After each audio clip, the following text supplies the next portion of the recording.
여러분, 우리가 예배로 나아가기 앞서 늘 확인해야 됩니다. 늘 점검해야 합니다. 우리의 예배가 나에게 그저 익숙한 습관에 머물러 있는 것은 아닌지, 그냥 이것이 형식적인 의식은 아닌지 우리가 항상 생각해야 합니다. 우리도 이 시간에 다시 한번 이렇게 질문 한번 해보겠습니다. 우리의 예배가 타성에 젖어버린 것은 아닌가? 너무 편안해서 잠이 오는 예배, 너무 편안해서 다른 생각을 마음껏 할 수 있는 예배가 되어버린 것은 아닌가? 우리의 기도가 타성에 젖어버린 것은 아닌가? 소리내어 기도하긴 하지만 아무 뜻도 없이 중얼대고 있는 것은 아닌가? 우리의 찬양이 타성에 젖어버린 것은 아닌가? 가사는 다 알고 있지만 그 가사에 나의 고백을 담지 못하고 있는 것은 아닌가? 여러분, 하나님께서는 형식화되어 버린 예배, 타성에 젖어버린 예배를 기뻐하지 않으십니다. 이 시간 예배로 나아가는 우리의 마음을 다시 한번 점검합시다. 우리의 예배가 형식화되지 않도록 치열하게 노력합시다. 영적 긴장감을 유지해야만 합니다. 이 시간 우리가 다시 한번 예배자로 결단하면서 함께 기도하겠습니다.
시간에는 오늘 드려지는 우리의 예배를 위해서 함께 기도하겠습니다. 우리의 예배 가운데 주님의 임재가 우리에게 경험이 되고 이 시간 가운데 주님의 영광이 찬란하게 드러나길 소망합니다. 진리의 빛 가운데 우리의 죄가 드러나고 은혜의 빛 가운데 우리의 죄가 용서받게 되고 거룩의 빛 가운데 그리스도의 삶을 결단하게 되는 일이 일어났으면 좋겠습니다.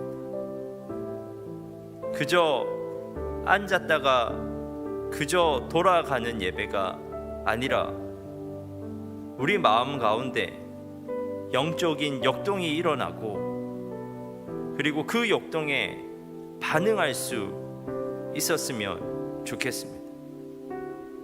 우리가 회복되어 다시 일어나는, 우리가 다시 왜 한 주를 살아야 되는지 그 이유를 발견하게 되는 그런 예배가 되었으면 좋겠습니다.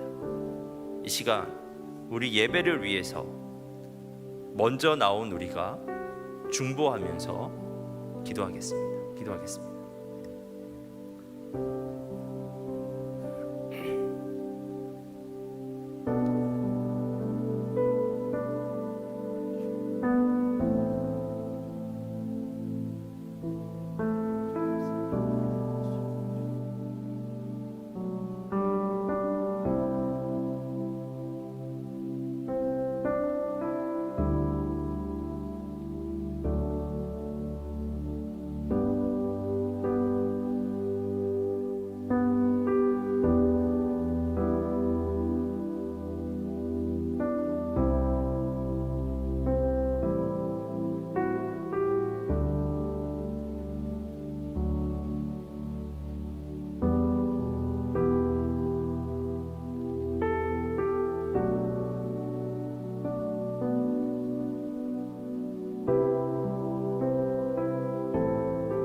예수님께서 우리에게 말씀하십니다.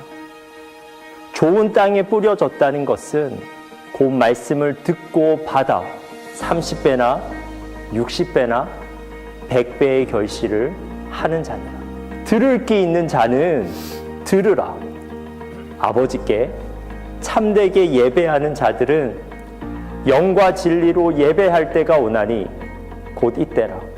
아버지께서는 자기에게 이렇게 예배하는 자를 찾으시느니라. 주님이 찾으시는 참된 예배자는 좋은 마음으로 들을 수 있는 귀로 영과 진리로 주님께 나아가는 준비된 예배자입니다. 준비된 예배자, 그에게 주님의 은혜가 준비되어 있습니다. 지금 이 순간 이 자리에서 우리 함께 주님을 예배합시다. 우리 함께 주님의 은혜를 누립시다. 여러분, 우리 함께 이 시간 주님을 예배합시다. 예배자로 결단하면서 우리 함께 찬양하겠습니다.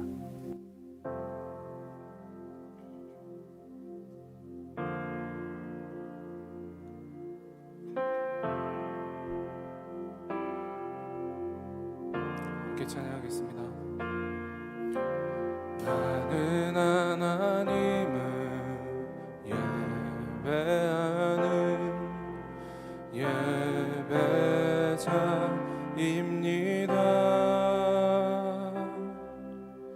내가 서 있는 곳 어디서나 하나님을 예배합니다.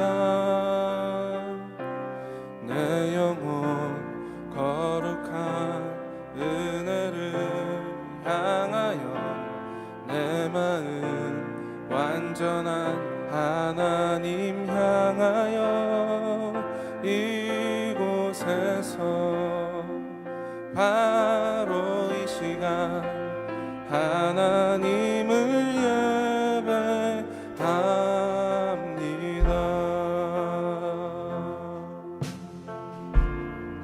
나는 하나님을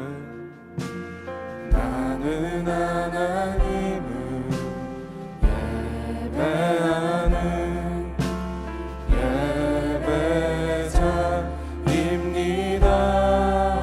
내가 서 있는 곳 어디서나 하나님을 예배합니다.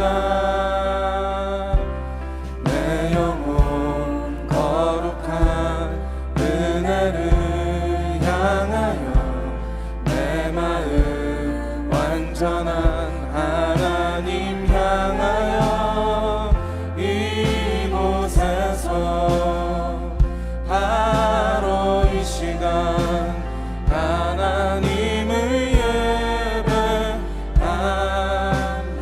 내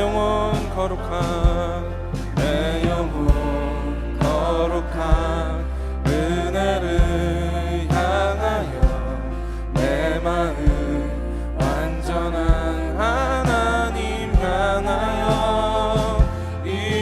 이곳에서 바로 이 시간 하나님을 예배합니다. 이곳에서 바로 이 시간 하나님을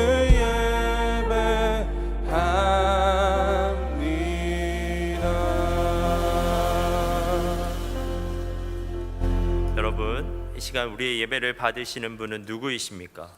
그분을 향해 우리의 믿음을 사도신경으로 함께 고백하겠습니다. 나는 전능하신 아버지 하나님 천지의 창조주를 믿습니다. 나는 그의 유일하신 아들 우리 주 예수 그리스도를 믿습니다. 그는 성령으로 잉태되어 동정녀 마리아에게서 나시고 본디오 빌라도에게 고난을 받아 십자가에 못 박혀 죽으시고 장사된 지 사흘 만에 죽은 자 가운데서 다시 살아나셨으며 하늘에 오르시어 전능하신 아버지 하나님 우편에 앉아 계시다가 거기로부터 살아있는 자와 죽은 자를 심판하러 오십니다. 나는 성령을 믿으며 거룩한 공교회와 성도의 교제와 죄를 용서받는 것과 몸의 부활과 영생을 믿습니다. 아멘. 우리 다 같이 자리에서 일어날까요? 자, 우리 이 시간 오늘의 예배를 받으시고 우리의 모든 경배를 받으시는 주님께 감사와 영광의 박수 올려드리면서 예배를 시작하겠습니다.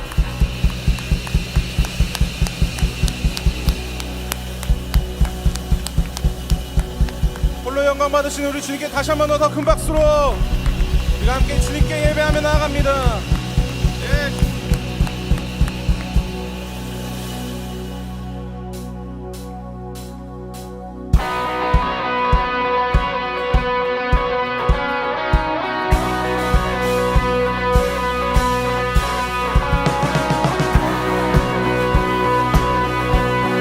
오늘 이곳에 오셔서 우리 예배를 받으시는 주님, 우리가 주님의 마음과 주님의 시선이 닿는 그곳에서 주님을 높여드리기 원합니다.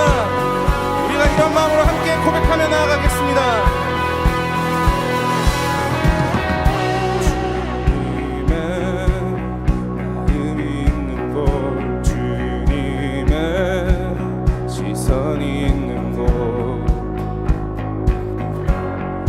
있길 원하네.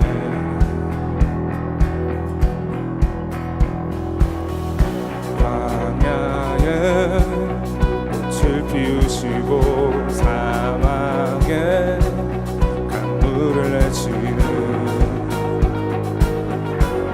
주의 놀라운 손길,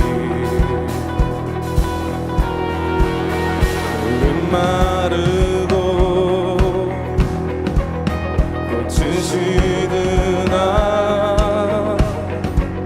주의 말씀은 영원하네.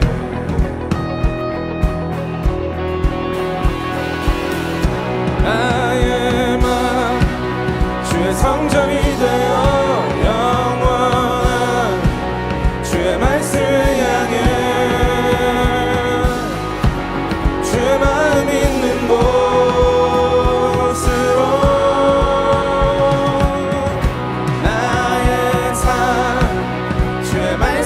따라 이루신 주의 나라를 향해 주의 지서 있는 곳.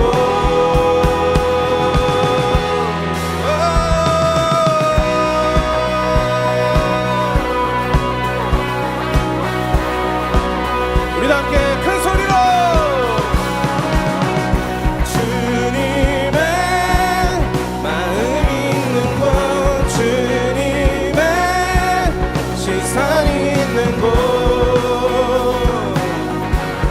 내가 있길 원하네. 푸른 마르고 꽃은 시드나 주의 말씀은 영원하네. 아멘. 전능하신 주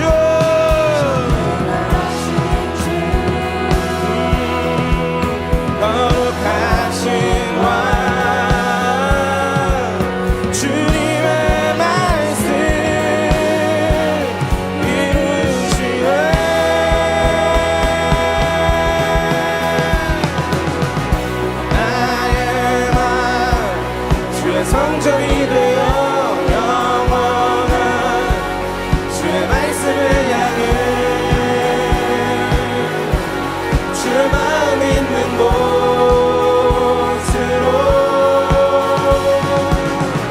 나의 삶 주의 말씀을 따라 이루신 주의 나라를 향해 주의 시선 있는 곳. 내가 있길 원하네.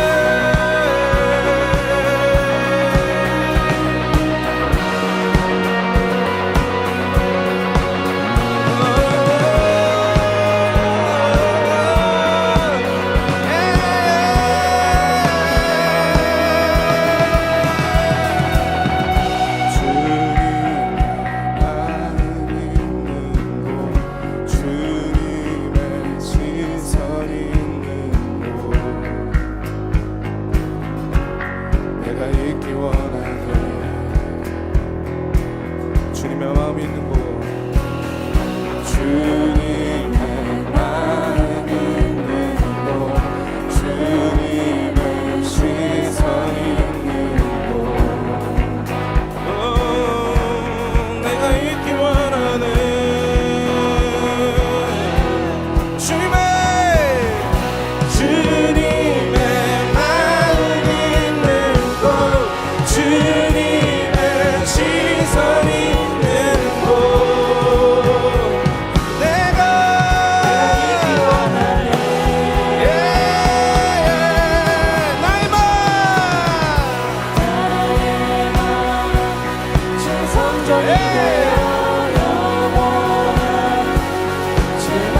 서 있는 곳. 우리 다시 한 번 더. 나의 맘 주의 성전이 되어 영원한 주의 말씀을 향해 주의 마음 있는 곳으로 나의 삶 주의 말씀을 따라 이루시 주의 나라를 향해 주의 시선 있는 곳 내가 있기 원하네. 예 주님 여기 우리 모두 주님의 마음과 시선이 있는 그곳에 우리가 있기 원합니다. 그곳에서 우리가 예배하기 원합니다. 아멘.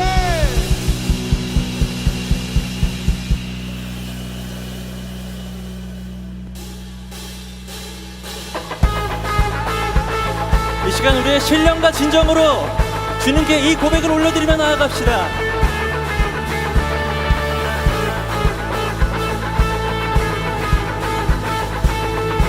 갈급한 내 맘, 급한 내 맘 만지시는 주 사랑과 노래 드리기 원합니다. 주 사랑해요 주 찬양해요 노보거루가 주 날 만져주시니 이전과 같지 않으리. 주 사랑해요 영원히 찬양해 예수 신령과 진정으로 경배드려요. 아멘.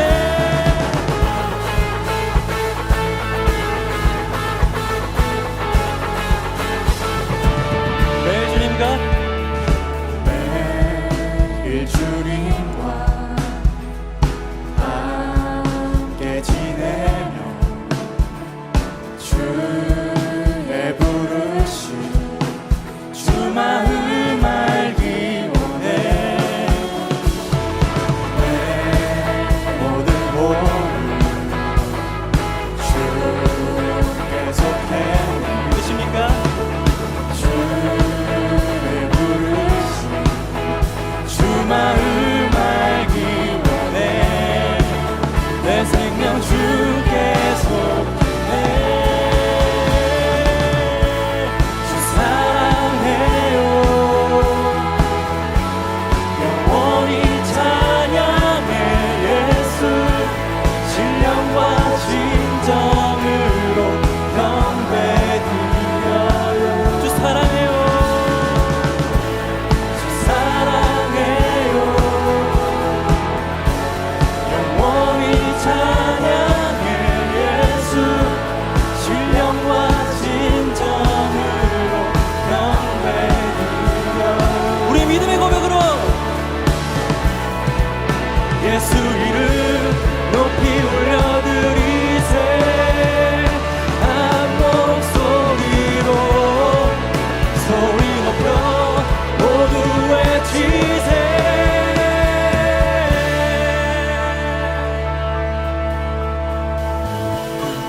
주 사랑해요 영원히 찬양해 예수 신령과 진정으로 경배드려요. 사랑해요 영원히 찬양해 예수 신령과 진정으로 경배드려요. 우리의 전심으로 고백합시다. 주 사랑해요 영원히 찬양해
신령과 진정으로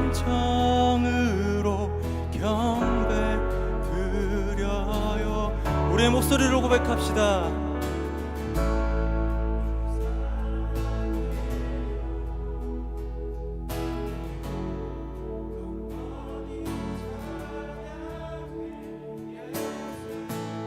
신령과 진정으로 경배 드려요.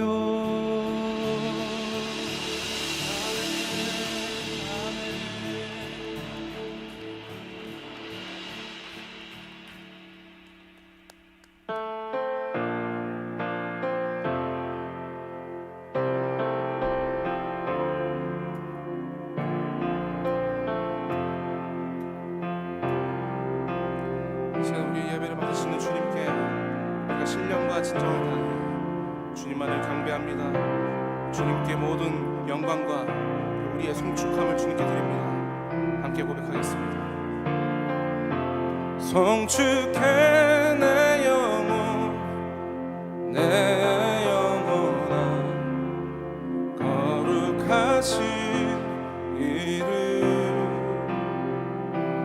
이전에 없었던 노래로 나 주님을 경배해.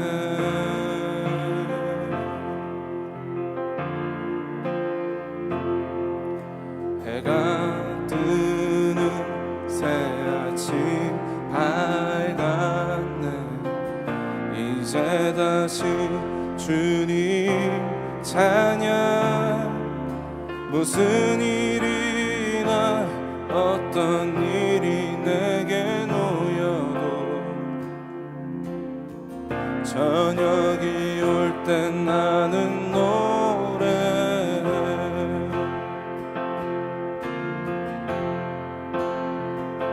송축해 내 영혼 내 영혼아 거룩하신 이름 이전에 없었던 노래로 나 주님을 경배해.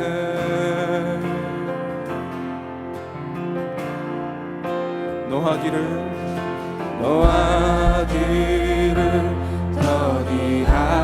더디하시는 주 그의 크신 사랑 넘치는 주의 선하심 내가 노래하리. 수많은 이유로 나 노래해.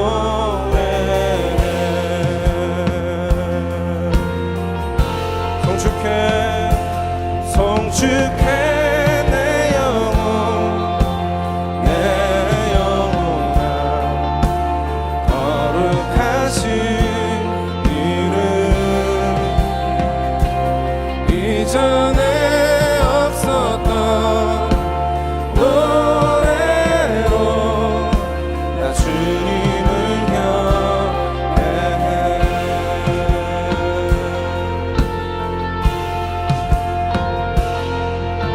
곧 그날 나의 힘 다하고 나의 삶의 여정 마칠 때 끝없는 찬양 나 드리리라.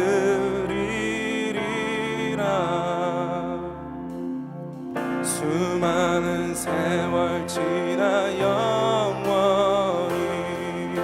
곧 그날에 나의 힘 다하고 나의 삶의 여정 마칠 때 끝없는 찬양 나 드리리라. 수많은 세월 지나 영원히 우리 함께 주님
거룩하신 이름 이전에 없었던 노래로 나 주님을 경배해.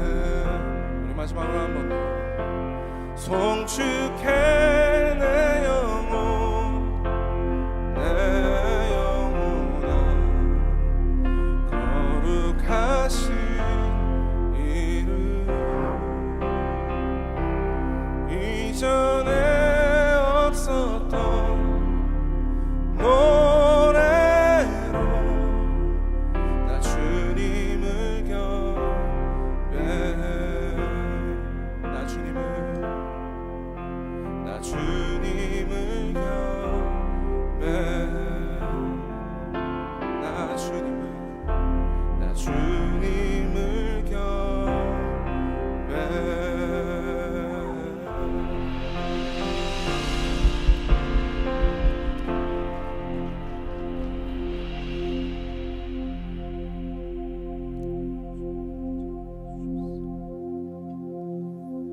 나를 향한 주의 사랑 산과 바다에 넘치니 내 마음 열 때 주님 나에게 참 자유 주셨네.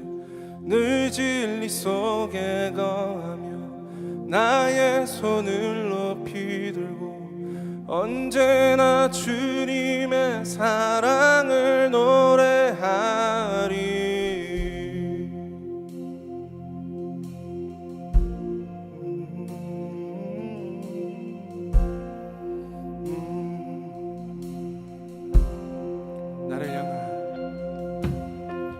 나를 향한 주의 사랑 산과 바다에 넘치니 내 마음 열 때 주님 나에게 참 자유 주셨네. 늘 진리 속에 거하며 나의 손을 높이 들고 언제나 주님의 사랑을 노래. 주의 사랑 노래하리라. 영원토록 노래하리라. 주의 사랑 노래하리라. 영원토록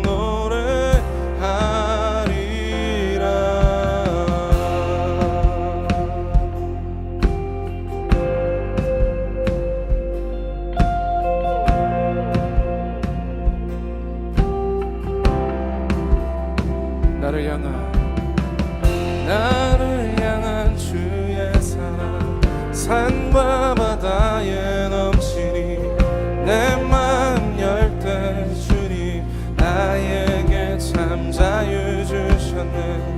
늘 진리 속에 거하며 나의 손을 높이 들고 언제나 주님의 사랑을 노래. 주의 사랑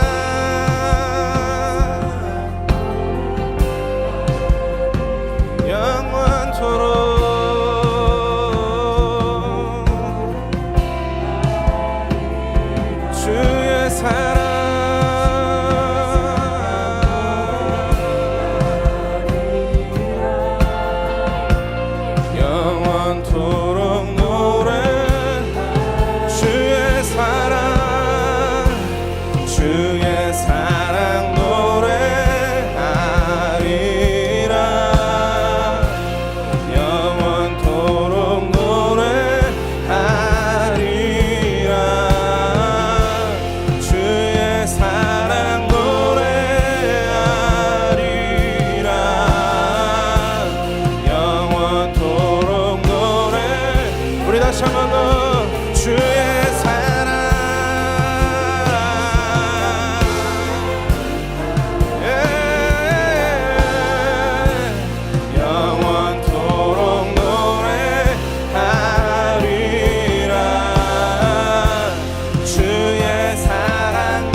춤을 출 때 다 비웃겠지만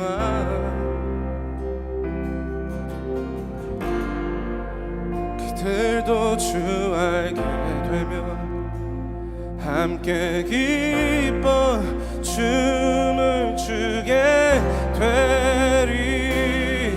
내가 춤을 출 때 다 비웃겠지만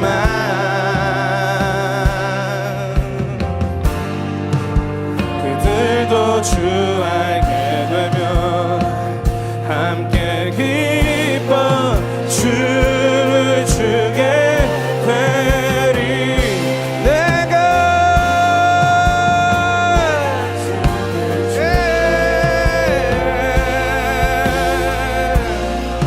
다 비웃겠지만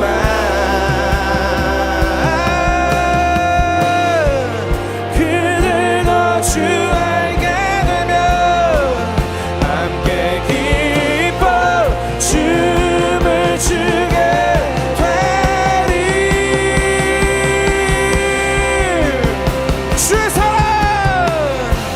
주의 사랑 노래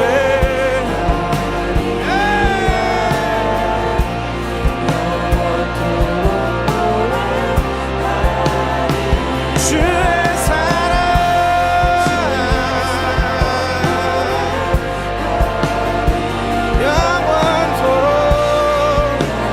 영원토록 주의 사랑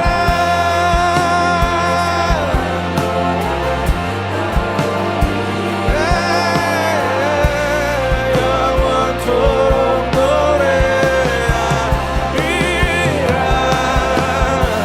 주의 사랑 노래하리라.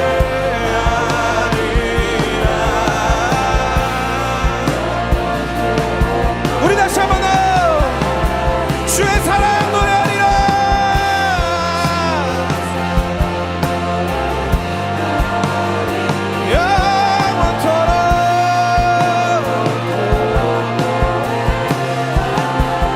영원토록 주의 사랑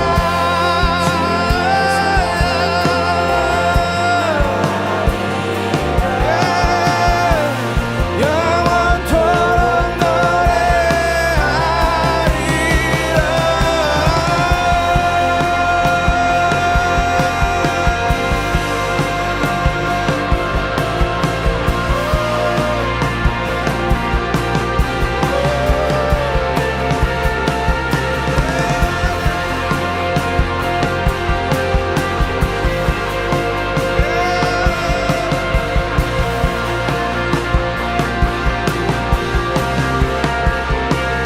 이 시간 우리가 다 같이 기도하면서 나아가겠습니다. 예, 주님을 경배하고 주님을 찬양하고 주님의 사랑을 노래하는 이것이 나의 삶의 전부가 되어질 수 있도록 주님 인도하여 주시옵소서.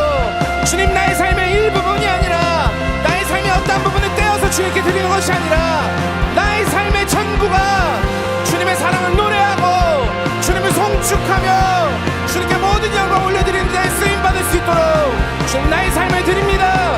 우리가 이렇게 결단하면서 나아가도록 하겠습니다. 기도하겠습니다.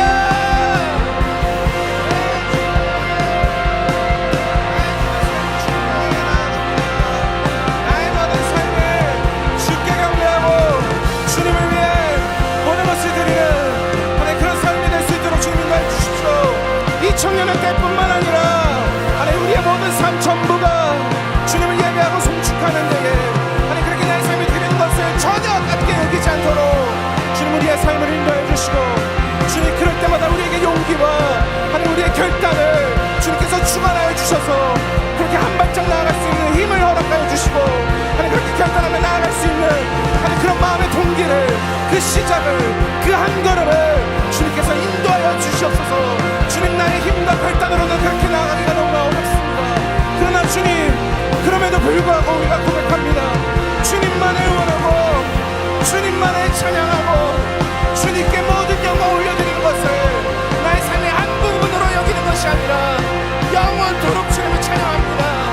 영원토록 주님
우리 이 시간 잠잠히 주님께서 우리에게 무엇을 말씀하신지 듣겠습니다. 주님, 우리가 어떠한 결단을 드렸는지 주님께서 들으셨을 텐데 그 결단을 우리가 주님께 드렸을 때 주님께서 우리에게 어떠한 마음을 허락하시는지 우리가 이 시간 잠잠히 주님께 묻고 주님께 나아가도록 하겠습니다.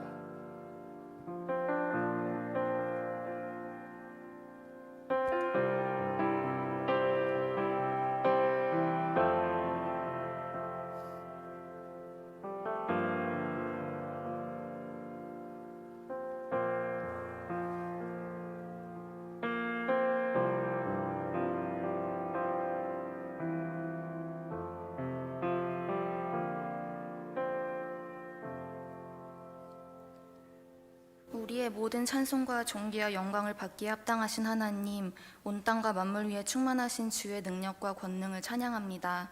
저희를 세상 속에서 눈동자처럼 지켜주시다가 거룩한 주일 주님의 전으로 불러주신 은혜에 감사드립니다. 주님께 의지하는 이 시간 우리의 예배 가운데 함께 하시어 진리의 빛으로 충만케 하옵소서. 이 시간 진실한 예배와 기도를 드리게 하시고 오직 주님께 영광 돌리는 아름다운 모습이 넘쳐나게 하옵소서. 한 주간의 삶을 돌아봅니다. 주님을 따르기보다는, 주님께 나아가기보다는 주님과 멀어졌던 각기 제 갈 길로 가는 양들처럼 우리의 생각과 우리의 기준대로 살아간 모습을 회개합니다. 회개하고 뉘우치는 심령들마다 사랑과 은혜로 채워주셔서 우리의 모든 생각과 마음에 주님의 뜻을 담아 살아가는 은혜로 덧입혀 주옵소서. 환난과 고통 속에서도 늘 함께 하시는 주님, 지금 저희들이 직면하고 있는 고난과 어려움에 대하여 맞설 수 있는 지혜와 용기를 허락하여 주옵소서. 결코 좌절하지 않고 담대하게 맞서게 하시어 고난과 시련을 통해 주시려는 주님의 뜻을 깨닫게 하여 주옵소서. 특별히 주님의 몸된 교회로 세우신 주사랑교회를 위해 기도합니다. 삶에 공고한 이들에게 주님의 사랑과 은혜를 전하고 나누는 사명을 온전히 감당하게 하시고 상처 입은 영혼들을 주님의 능력으로 치유하고 위로하는 교회 되게 하여 주옵소서. 영적인 기쁨과 성령의 생수가 가득하여 메마른 심령들이 찾아와 해가람을 얻게 하여 주옵소서. 지난 회복 캠프에 부어주신 은혜 감사합니다. 앞으로 있을 모든 훈련과 리더 캠프 위에도 동일한 은혜로 함께하여 주옵소서. 주님을 향한 갈급한 심령들이 회복되고 치유되는 놀라운 체험들이 넘쳐나게 하옵소서. 셀을 통해 주님의 임재와 능력과 목적이 드러나게 하시고 내가 너희를 사랑한 것 같이 너희도 서로 사랑하라고 하신 말씀처럼 서로 사랑하고 하나 되는 아름다운 청년 공동체 되게 하여 주옵소서. 이 거룩한 사명 위에 세워주신 김혁수 목사님 축복하여 주시고 성령의 기름 부음이 충만케 하여 주옵소서. 온 마음과 정성 다해 섬기시는 모양 위에 하늘의 능력과 권세로 붙들어 주시고 오늘도 선포하시는 말씀을 통해 우리에게 향하신 하나님의 마음을 알게 하여 주옵소서. 어제나 오늘이나 영원토록 우리를 위하시는 하나님 한 분만으로 충만한 기쁨을 누리는 우리 모두 되게 하여 주옵소서. 우리의 예배를 받기에 합당하신 주님을 찬양하오며 예수님의 이름으로 기도드립니다. 아멘.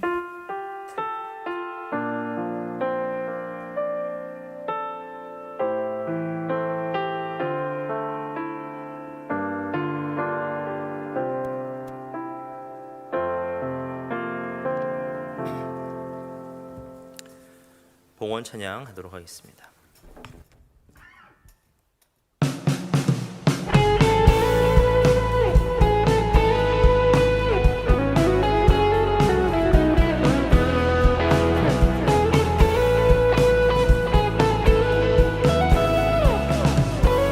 우리 함께 찬양하겠습니다.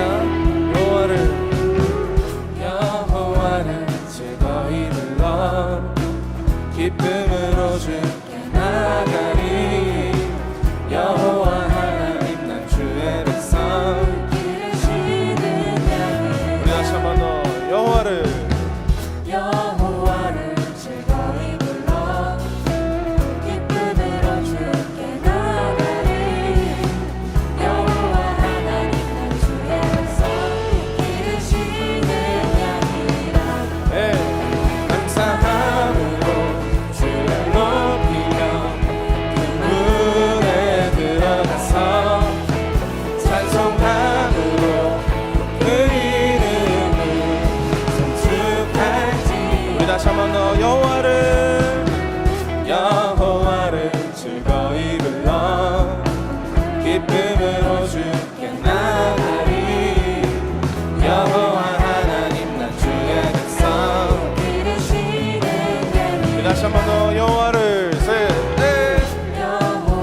우리가 이 시간 하나님 앞에 나와 예배드리게 하시고 또 이 시간 하나님 앞에 나와 예물 드릴 수 있게 하심에 감사합니다.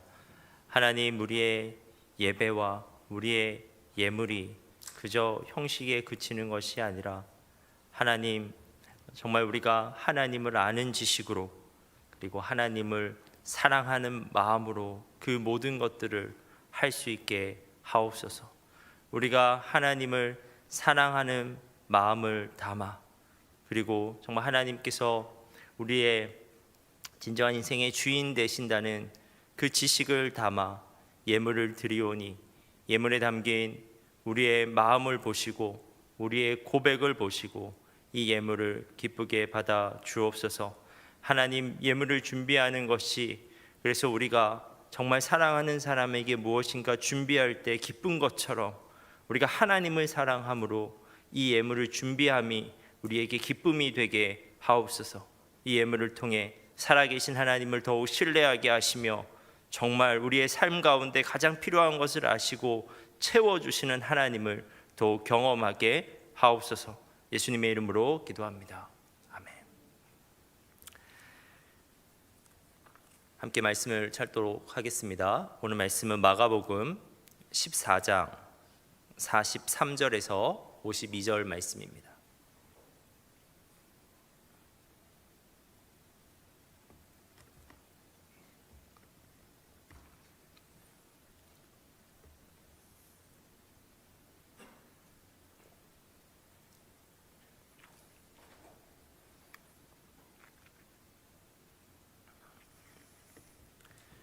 마가복음 14장 43절에서 52절 말씀을 한 절씩 교독하도록 하겠습니다. 예수께서 말씀하실 때 곧 12 중에 하나인 유다가 왔는데 대제사장들과 서기관들과 장로들에게 파송된 무리가 검과 몽치를 가지고 그와 함께 하였더라. 예수를 파는 자가 이미 그들과 군호를 짜 이르되 내가 입맞추는 자가 그이니 그를 잡아 단단히 끌어가라 하였는지라.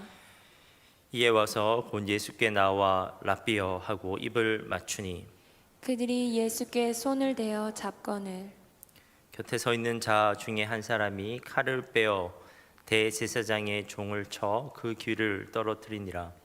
예수께서 무리에게 말씀하여 이르시되 너희가 강도를 잡는 것 같이 검과 몽치를 가지고 나를 잡으러 나왔느냐. 내가 날마다 너희와 함께 성전에 있으면서 가르쳤을 때 너희가 나를 잡지 아니하였도다. 그러나 이는 성경을 이루려 함이니라 하시더라.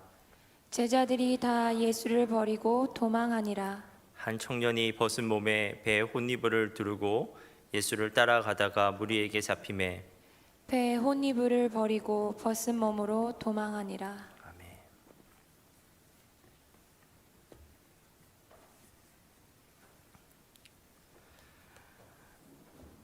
오늘 본문은 성금요일 예수님의 고난일에 일어난 사건입니다. 오늘 본문에서 예수님은 마침내 예루살렘 공회에 의해 체포당하십니다. 이제 십자가의 고난이 본격적으로 시작되고 있는 것입니다. 겟세마네에서 기도를 마치고 제자들에게 말씀하고 계셨던 그 새벽에 잠시 사라졌던 가룟 유다가 돌아왔습니다. 그런데 그는 혼자 돌아오지 않았습니다. 그의 뒤에는 대제사장들과 서기관들과 장로들에게서 파송된 무리, 즉 성전 경비병들이 함께 하고 있었습니다. 가룟 유다는 주도적으로 예수님의 체포 작전에 가담하였습니다. 그러한 가룟 유다의 모습은 그가 얼마나 철저하게 예수님을 배반하였는지 잘 보여줍니다. 44절입니다.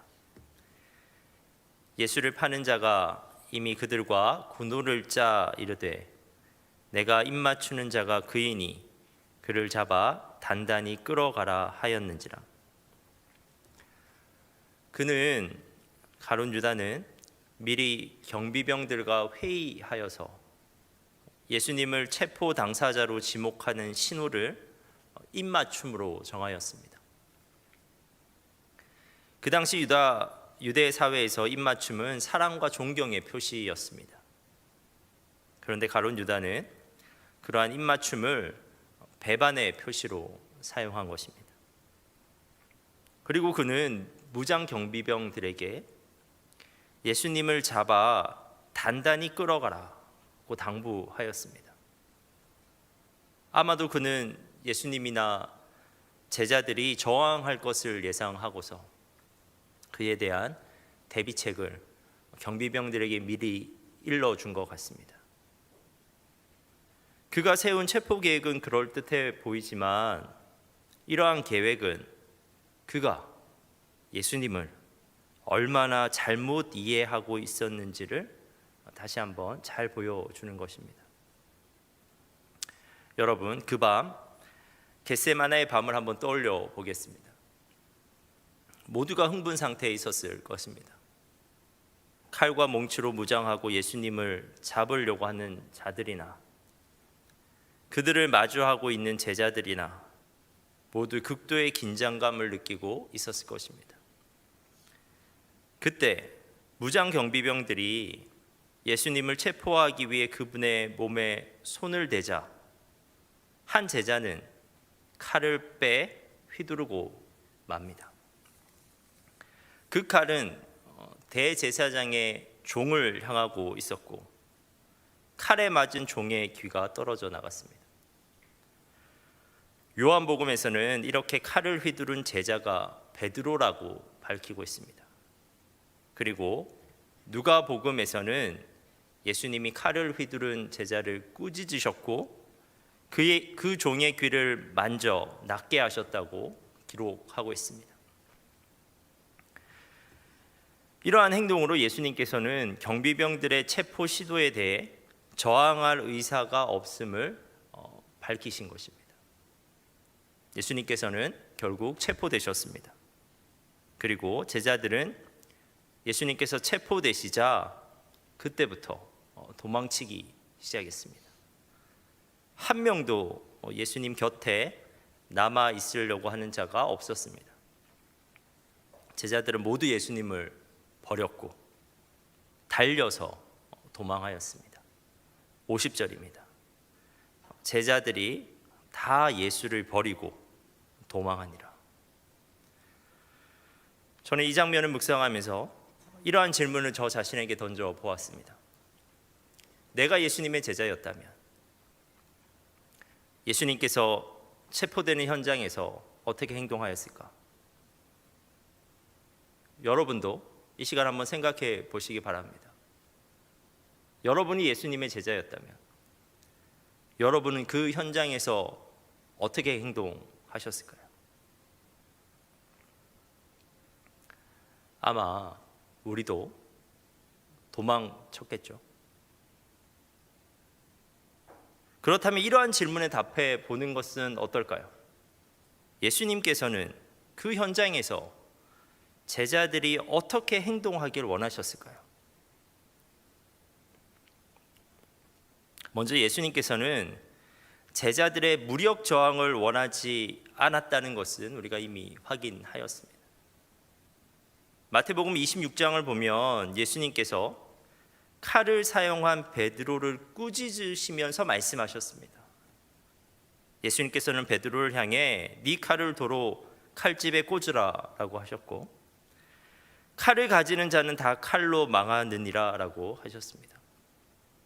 그리고 그 이유에 대해 53절과 54절에서 이렇게 말씀하셨습니다.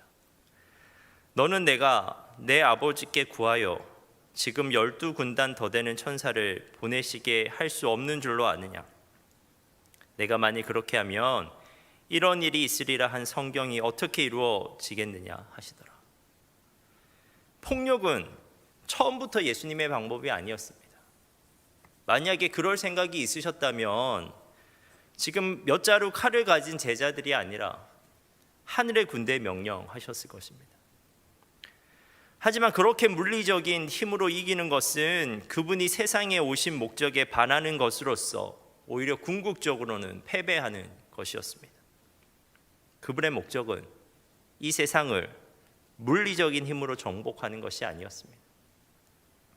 오히려 우리가 지난주일에 살펴봤던 것처럼 아버지 하나님께서 그분의 손에 건네주신 잔을 마심으로써 십자가에서 희생하심으로써 세상을 이기시는 것이었습니다. 그렇다면 예수님께서 제자들이 무력을 사용하는 것을 원하지 않으셨다면 예수님은 제자들이 그분과 함께 체포되어 고난받기를 원하셨을까요? 그것도 아닙니다. 요한복음 18장 8절을 보면 예수님께서는 그를 체포하는 경비병들에게 자신을 순순히 내어주시면서 그의 제자들은 그냥 보내달라고 요청하셨습니다. 요한복음 18장 8절입니다. 예수께서 대답하시되 너희에게 내가 그니라 하였으니 나를 찾거든 이 사람들이 가는 것을 용납하라 하시니. 예수님에게는 그분이 고난받는 것과 마찬가지로 제자들이 살아남는 것도 꼭 필요한 일이었습니다. 제자들은 이후에 복음 전파하는데 그분의 증인으로 사용되는데 꼭 필요한 사람들이었기 때문입니다.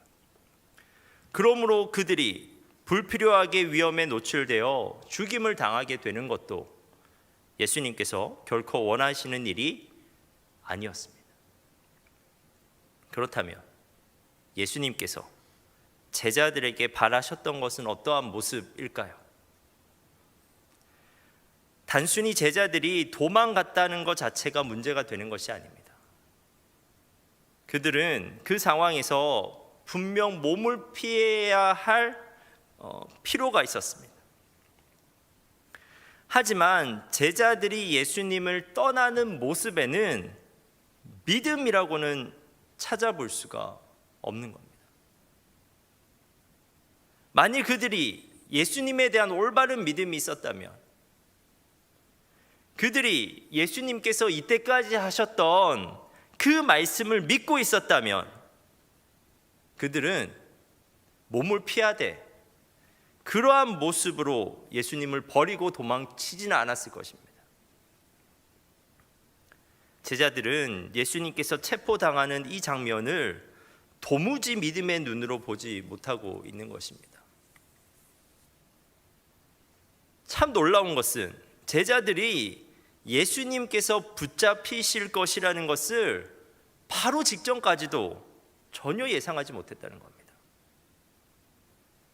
예수님께서는 끊임없이 말씀하셨습니다.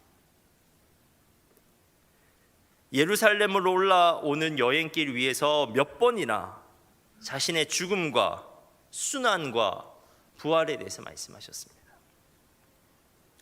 그리고 겟세마네 동산으로 오기 전 함께 식사하면서도 그 자리에서는 더 직접적으로 그리고 더 집중적으로 그분의 죽음에 대해 말씀하셨습니다. 제자들 가운데 배신자가 있을 거라고 말씀하셨고, 그리고 떡을 떼시면서 잔을 나누시면서 십자가에서의 죽음을 극화해서 보여주기도 하셨습니다. 그런데도 제자들은 무슨 일이 벌어질지 전혀 알지 못한 채 겟세마네 동산으로 나왔습니다. 그들에게 예수님의 고난에 대한 일말의 긴장감이 있었다면 그들은 예수님께서 기도하실 때 그렇게 잠잘 수 없었을 겁니다. 두려움 때문에라도 기도는 못할지언정 깨어는 있었을 것입니다. 그런데 그들은 신기할 정도로, 정말 신기할 정도로 예수님의 십자가에 대한 말씀을 그들의 마음에 두지 않았습니다. 왜냐하면 제자들은 예수님에 대한 나름의 믿음이 있었기 때문입니다. 올바른 믿음이 아니라 그들 나름의 믿음이 있었습니다. 그리고 그들 나름의 믿음은 이제까지 그들이 보아왔던 예수님의 기적과 능력에 근거하여 예수님이 그리스도라는 고백으로 표현하기도 했었습니다. 하지만 그들의 그리스도에 대한 믿음 속에는 잘못된 견해가 뒤섞여 있었고, 그 견해 속에는 십자가가 들어설 자리가 없었습니다. 이러한 나름의 견해는 그들의 생각 속에 견고하게 뿌리를 내리고 있었기 때문에 예수님께서 십자가에 대해 여러 차례 말씀하셨어도 그러한 말씀이 그들의 마음이나 생각 속으로 들어오지 못하였습니다. 그러나 십자가가 현실로 다가왔고, 예수님께서 미리 말씀하셨던 일들이 실제로 벌어지기 시작하자 그들은 예수님께서 하셨던 말씀은 전혀 기억하지 못하고 그때부터 정신을 차리지 못합니다. 예수님께서 그토록 그분의 고난에 대해서 말씀하셨는데 그들의 눈에 예수님의 체포는 그저 돌발적인 사건처럼 보였습니다. 그리고 그 체포 사건 앞에서 그들이 지내고 있었던 견해는 힘없이 쓰러졌고 그들 나름의 믿음도 동시에 무너져 내렸습니다. 예수님의 체포는 예수님이 그들이 생각했던 그리스도가 아니라는 것을 증명하는 사건처럼 보였고, 예수님의 체포는 이제껏 그들이 품고 있었던 모든 소망을 날려버리는 사건처럼 보였습니다. 그러므로 그들은 절망 속에서 예수님으로부터 도망을 칠 수밖에 없었습니다. 그런데 만일 제자들이 예수님에 대한 올바른 믿음을 가지고 있었다면, 그리고 그들이 이때까지 하셨던 예수님의 말씀을 진지하게 생각하고 그 말씀을 정말 붙들고 있었다면, 그 말씀을 믿고 있었다면 어떻게 행동했을까요? 그들은 예수님이 잡혀가시기 전에 이미 그것을 예상하고 마음의 준비를 하고 있었을 것입니다. 그래서 긴장감을 가지고 두려운 마음을 품고 겟세마네에서 기도하며 예수님의 순환을 위해서 기도했을 것입니다. 그리고 예수님이 잡혀가는 것을 보고도 너무나 슬프긴 했겠지만 절망하지는 않았을 겁니다. 흔들림 없는 믿음으로 예수님께서 다시 돌아오실 것과 다시 그분을 만나게 될 것을 확신하였을 겁니다.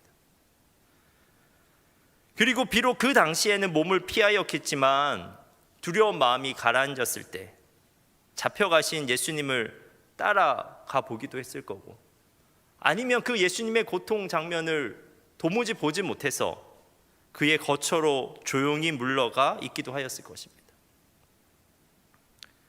제자들에게 믿음이 있었다면 그들은 예수님의 체포에 대해서 전혀 다르게 생각하며 전혀 다르게 행동할 수 있었을 겁니다. 실제로 이후에 예수님의 죽음과 부활과 성령 강림을 경험한 이후의 제자들은 예수님에 대한 올바른 믿음과 그분의 말씀에 대한 믿음으로 신앙적 위기 가운데 완전히 다르게 행동하는 사람들이 됩니다. 사도행전 12장에는 체포당한 베드로의 이야기가 나옵니다. 그런데 그 베드로는 예수님의 체포 당시 절망하여 도망하였던 모습과는 전혀 다른 모습을 보여줍니다. 사도행전 12장에서 베드로는 체포되었고 다음 날 처형이 예정되어 있는 상태였습니다. 그런데 사도행전 12장 6절에서는 그러한 위기 상황에 처한 베드로의 모습을 다음과 같이 묘사하고 있습니다. 사도행전 12장 6절입니다. 헤롯이 잡아내려고 하는 그 전날 밤에 베드로가 두 군인 틈에서 두 쇠사슬에 매여 누워 자는데, 물론 이 당시의 위기에서 베드로는 죽지 않습니다. 천사가 베드로를 감옥에서 구출해 냅니다. 하지만 베드로는 그가 풀려날 것이라고 하나님께 미리 공지를 받은 것이 아니었습니다. 천사가 나타나기 직전까지 그는 자신이 죽게 될 것이라고 생각하고 있었습니다. 그런데도 지금 그는 잠을 자고 있습니다. 6절에서 누워 자는 데라는 말은 원어적으로 평안히 잠을 자고 있었다라는 의미입니다. 그는 위기 앞에서도 내적 평안함을 누리고 있습니다. 어떻게 보면 지금 상황이야말로 베드로가 예수님을 부인해야 되는 상황이 아닙니까? 다른 불법을 저지른 것도 아니고 주님의 일을 하다가 지금 잡혔습니다. 주님의 일을 열심히 한 대가가 체포였고 처형이었습니다. 그의 체포와 처형은 그가 믿고 있는 예수님이 그리스도가 아닌 증거가 아니겠습니까? 예수님이 그리스도라면 그분의 일을 하는 베드로에게 어떻게 이러한 일이 일어날 수 있다는 것입니까? 하지만 정작 체포를 당한 베드로 자신은 그렇게 생각하지 않습니다. 이제 그에게는 분명한 믿음이 있었기 때문입니다. 그가 죽더라도 자신에게 사명을 주신 주님께서 자신의 헌신을 헛되이 하지 않고 그 헌신으로 주님의 뜻을 끝까지 이루어 가실 것을 믿었습니다. 그리고 그가 죽더라도 주님께 속한 자에게 궁극적으로 영생을 주신다는 주님의 말씀을 진짜 믿었습니다. 베드로는 죽음 앞에서도 예수님의 그리스도 되심을 의심한 것이 아니라 예수님께서 자신의 그리스도 되심을 믿음으로써 담대할 수 있었습니다. 저는 최근에 한 집사님의 간증을 TV에서 본 적이 있습니다. 그 집사님은 과거 자신의 아버지가 말기암 진단을 받았는데 그 진단의 순간에서 자신의 믿음이 크게 흔들렸다고 고백하였습니다. 어떻게 예수님을 평생 신실하게 믿은 아버지에게 이러한 일이 일어날 수 있는가 생각하며 그 사건을 예수님이 그리스도가 아님이 증명되는 순간이라고 생각했다는 것입니다. 그녀는 고통 중에 있는 아버지를 보면서 신앙을 버릴 생각을 했다고 하였습니다. 그런데 그녀는 아버지의 병간호를 하면서 깨닫게 되었습니다. 정작 고통당하시는 아버지는 신실한 그리스도인이셨기 때문에 그 순간을 훌륭하게 견뎌내시더라는 겁니다. 자신의 삶이 이렇게 끝나더라도 예수를 믿고 살아간 그 삶이 헛된 것이 아니라는 믿음이,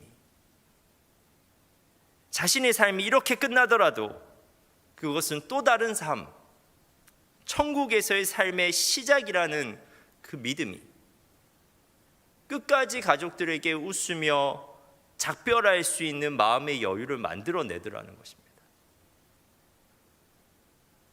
결국 아버지는 투병 생활을 마치시고 돌아가시게 됐지만 그 딸은 장례식장에서 아빠가 그리스도인이 아니었다면 정말 어떻게 할 뻔했냐 라고 그 엄마에게 말을 했다고 간증했습니다. 저는 설교의 서론에서 여러분에게 이렇게 질문했습니다. 예수님의 체포 현장에 있었다면 그 현장에서 여러분은 어떻게 행동하였겠습니까? 질문했습니다. 근데 저는 설교를 마무리하면서 또 한 가지 질문을 하려고 합니다. 그것은 여러분의 삶의 현장에서 여러분은 여전히 예수님을 떠나 도망하고 있지는 않는가? 라고 질문하는 것입니다. 우리는 왜 위기 순간마다 절망하면서 예수님을 부인하며 도망하게 될까요? 예수님의 체포 현장에서 예수님을 버리고 도망갔던 제자들과 별반 다르지 않는 이유일 것입니다. 우리가 올바른 그리스도가 아닌 나름의 그리스도를 믿고 있기 때문이고 우리가 예수님의 말씀을 신중하게 듣지 않으며 그 말씀을 믿지 못하기 때문입니다. 사랑하는 여러분, 우리 앞에 있는 여러 가지 신앙적 위기 사항은 예수님이 그리스도가 아니라는 것을 증명하는 사건이 아닙니다. 오히려 예수님의 그리스도 되심을 믿음으로써 우리가 넉넉히 극복할 수 있는 사건들입니다.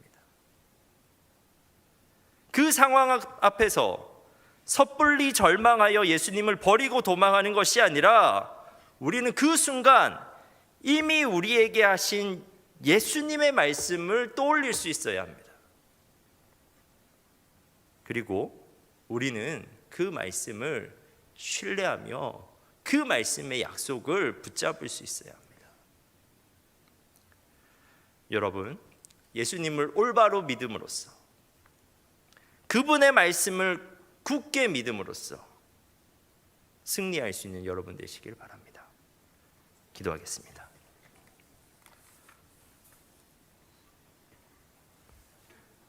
하나님, 우리가 신앙적 위기 앞에서 예수님의 말씀을 떠올릴 수 있게 하옵소서. 그리고 우리가 그 약속을, 그 말씀을 신뢰하게 하옵소서. 우리가 어떠한 위기 상황 앞에서 절망하여 예수님을 떠나는 것이 아니라 소망하며 예수님을 따르게 하옵소서. 예수님의 말씀이 어떻게 신실하게 우리의 삶 가운데 성취되는지 우리의 눈으로 보게 하옵소서. 예수님의 이름으로 기도합니다.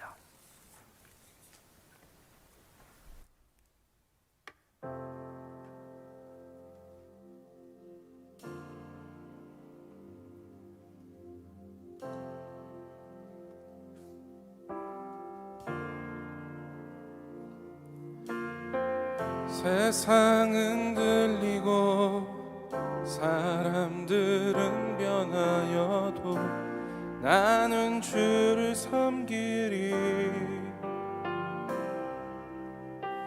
주님의 사랑은 영원히 변하지 않네. 나는 주를 신뢰해. 세상은 들리고 세상은 들리고 사람들은 변하여도 나는 주를 섬기리. 주님의 사랑은 영원히 변하지 않네. 나는 주를 신뢰해.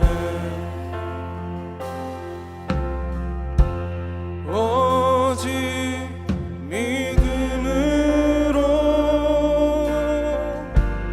믿음으로 내가 살리라. 오직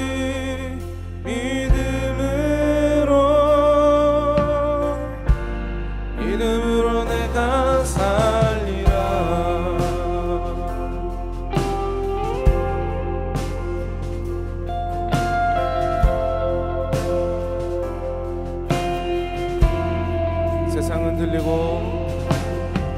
세상은 들리고 사람들은 변하여도 나는 주를 섬기리. 주님의 사랑은 영원히 변하지 않네. 나는 주를 신뢰해. 오직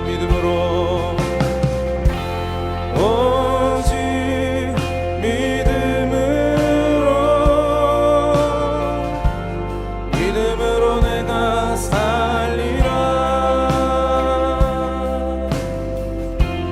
오직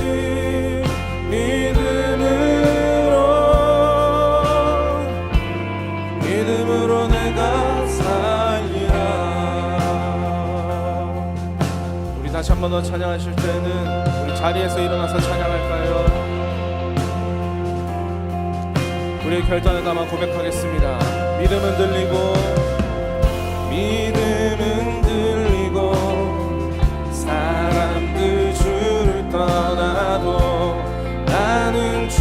주를 섬기리. 주님의 나라는 영원히 쇠하지 않네. 나는 주를. 우리 다시 한 번 더. 믿음은 들리고 믿음은 들리고 사람들 주를 떠나도 나는 주를 섬기리. 주님의 나라는 영원히 쇠하지 않네. 나는 주를 신뢰해. 오직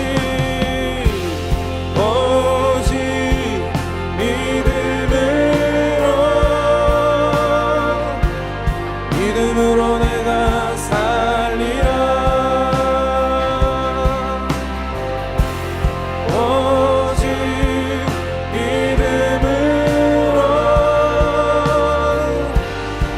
믿음으로 내가 살리라. 오직 믿음으로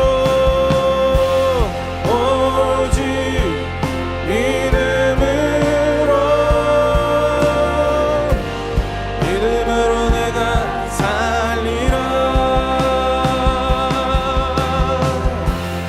오직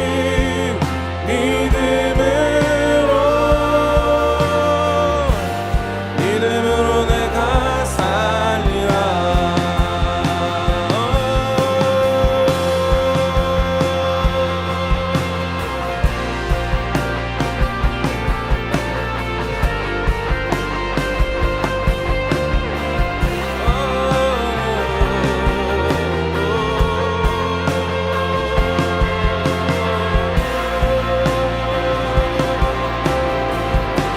우리의 믿음을 담아 다시 한 번 더 고백하겠습니다. 오직 믿음으로.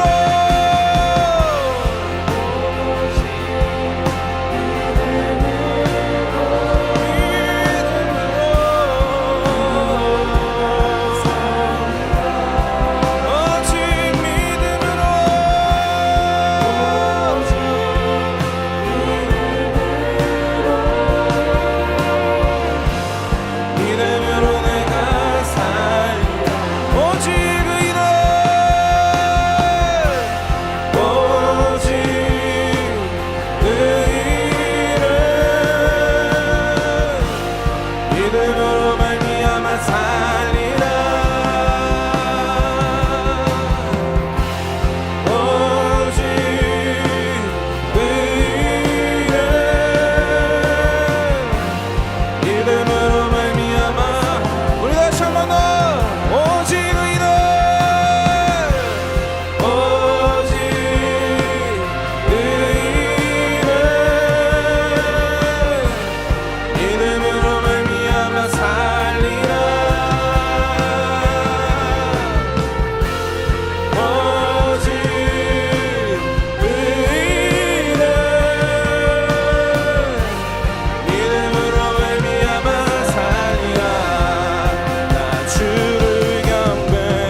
오 사랑스런 주님, 존귀한 예수님, 아름답고 놀라우신, 우리 마지막으로 한 번 더. 나 주를 경배하리, 엎드려 절하며 고백해 주 나의 하나님. 오 사랑스런 주님, 존귀한 예수님, 아름답고 놀라우신 주.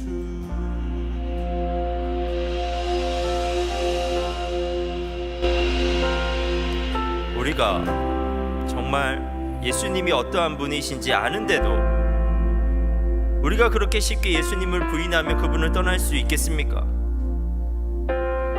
예수님의 말씀을 우리가 진짜 믿고 있는데 그 조그만한 위기 상황 가운데서도 그렇게 절망할 수 있는 겁니까? 여러분, 예수님이 정말 누구신지 아십니까? 여러분 나름대로 상상하고 있는 예수님 말고 진짜 성경에서 말씀하고 있는 예수님이 누군지 아십니까? 여러분이 오늘도 사도신경을 통해서 고백했습니다. 제가 한번 다시 읽어드리겠습니다. 나는 그의 유일하신 아들 우리 주 예수 그리스도를 믿습니다. 그는 성령으로 잉태되어 동정녀 마리아에게서 나시고 본디오 빌라도에게 고난을 받아 십자가에 못 박혀 죽으시고 장사된 지 사흘 만에 죽은 자 가운데서 다시 살아나셨으며 하늘에 오르시어 전능하신 아버지 하나님 우편에 앉아 계시다가 거기로부터 살아있는 자와 죽은 자를 심판하러 오십니다.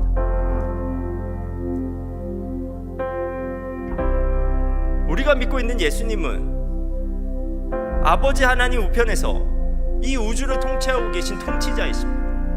우리가 믿고 있는 예수님은 우리를 죄와 사망으로부터 능히 구원하실 수 있는 구원자 되십니다.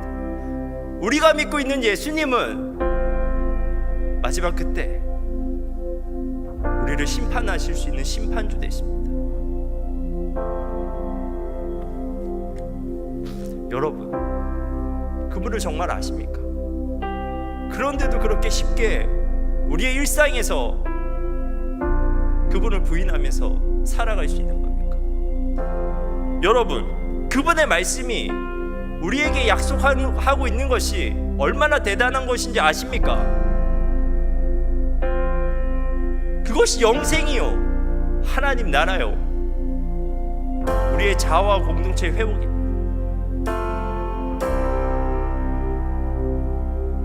우리의 위기 상황 가운데서 우리는 너무나 쉽게 그분의 그리스도 되심을 부인해버리는 것이 아니라 오히려 그분의 그리스도 되심으로 인해서 그분의 말씀을 떠올리고 그분을 더욱 의지케 해야 하는 것입니다. 그러면 그 말씀이 우리에게 소망이 되고 그분의 능력이 그 위기 상황으로부터 우리가 이겨낼 수 있는 능력과 지혜를 공급하는 것입니다. 여러분의 일상 가운데서, 구체적인 일상 가운데서 주님을 붙잡고 살아가십시오.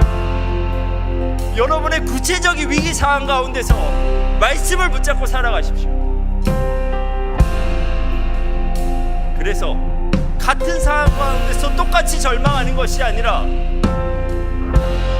전혀 다른 소망으로 살아갈 수 있는 여러분 되셨으면 좋겠습니다.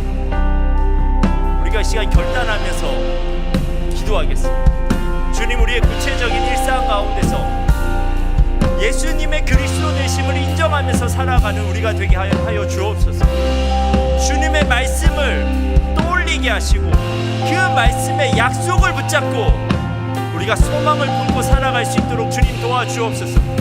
우리의 청년의 때 예수가 누구인지 우리가 우리의 삶과 우리의 시간을 들어 알아가게 하시고 우리가 올바른 믿음과 지식을 가지고 우리가 승리하는 삶 살아갈 수 있도록 주님 도와주옵소서. 우리가 시간에 말씀을 붙잡고 함께 기도하도록 하겠습니다.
우리에게 말씀하시는데 우리가 그 말씀을 너무 흘려 듣고 있는 것은 아닙니까? 주님께서는 그리스도인인 우리에게 영적 시험이 오고 영적 고난이 오고 영적 전쟁이 있을 것을 말씀하시고 그것을 준비해야 함을 말씀하시는데 우리는 너무 나름의 믿음에 취해서 살아가고 있는 것은 아닙니까?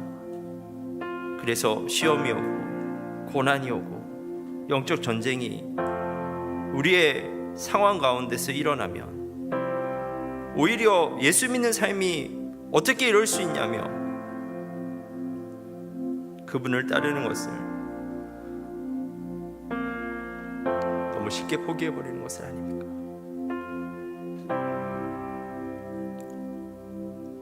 주님, 청년의 때 우리가 예수 그리스도에 대한 올바른 지식을 가지게 되길 원합니다. 하나님, 청년의 때 예수님의 말씀을 귀담아 듣고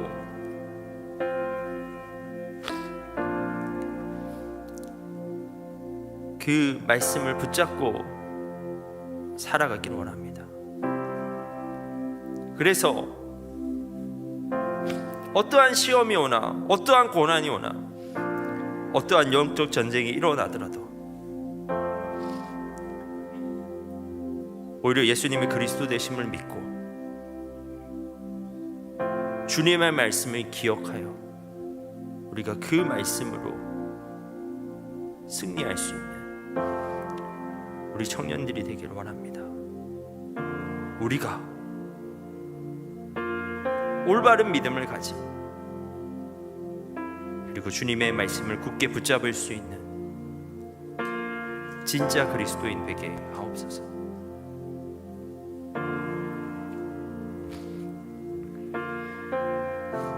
이제는